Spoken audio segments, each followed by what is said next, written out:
বাংলাদেশকে নিরাপদ ঘোষণায় কঠিন হতে পারে ইউরোপে আশ্রয়। দর্শক, এমন একটি খবর বিবিসি বাংলা করেছে। 7টা দেশকে বলছে যে এই দেশগুলো নিরাপদ, এখানে কোনো সমস্যা নেই, অর্থাৎ নাগরিকরা মানে এখানে নিরাপদ। মোট কথা, কোনো নিরাপদ দেশের কোনো নাগরিকের রাজনৈতিক আশ্রয় মেলে না। যেসব দেশকে অনিরাপদ মনে করে ইউরোপ, সেসব দেশের কোনো নাগরিক যদি রাজনৈতিক আশ্রয়ের জন্য আবেদন করে তখন সেটা বিবেচনা করা হয়। এটাই হচ্ছে নিয়ম।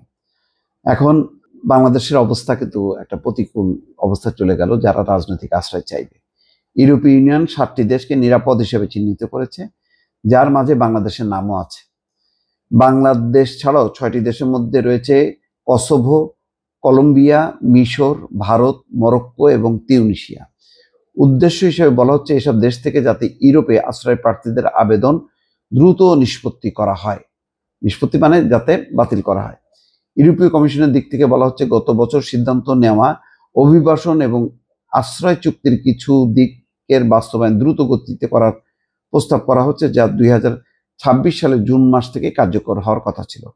এই 7 দেশ থেকে যাওয়া নাগরিকদের আবেদনগুলো ব্যর্থ হওয়ার সম্ভাবনা বেশি।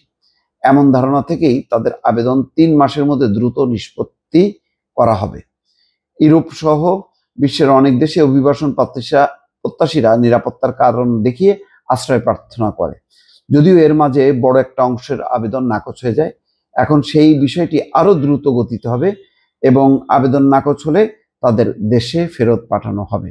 অর্থাৎ ইউরোপের দরজা কিন্তু বন্ধ হয়ে যাচ্ছে। আগে নানা কলা কৌশলে যে রাজনৈতিক আশ্রয় মিলত, সেটা আর হবে না। অবশ্য ইউরোপীয় কমিশনের মার্কুস লামার্ট বলেছেন, এটি একটা ডাইনামিক বা গতিশীল তালিকা হবে, যা সময় সময় পর্যালোচনা এবং সম্প্রসারণ করা যেতে পারে। কোনো দেশকে নিরাপদ না মনে করলে বা স্থগিত বা বাদ দেওয়া হতে পারে।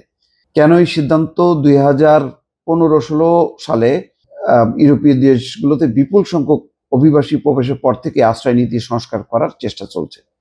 2023 সালেও প্রায় 3,80,000 অবৈধ অভিবাসী ইউরোপীয় ইউনিয়নের বিভিন্ন দেশের সীমান্ত পার করে ভেতরে প্রবেশ করেছে। এমন বিষয় নিয়ে কয়েক বছর ধরে আলোচনা মূলমূলির পর গত বছর ইউরোপীয় ইউনিয়ন পার্লামেন্টের অভিবাসন এবং আশ্রয় বিষয়ক আইন কঠোর করে একটি বড় সংস্কারের অনুমোদন করে। গত বছর 2024 সালে সংক্রান্ত চুক্তি হয়েছিল, যেটি 2026 সালের জুন মাস থেকে কার্যকর হওয়ার কথা। কিন্তু ইউরোপীয় ইউনিয়ন জানিয়েছে তারা প্রক্রিয়ার কাজ দ্রুত করার জন্য 2টি মূল নিয়ম আগেই পাশ করতে চায়। ইউরোপীয় কমিশন প্রস্তাব দিয়েছে যাতে করে যেসব আশ্রয় আবেদন সম্ভবত অমূলক, ভিত্তিহীন হবে, সেগুলো দ্রুত এবং দক্ষভাবে নিষ্পত্তি করতে সদস্য রাষ্ট্রগুলোকে সহায়তা করা যায়।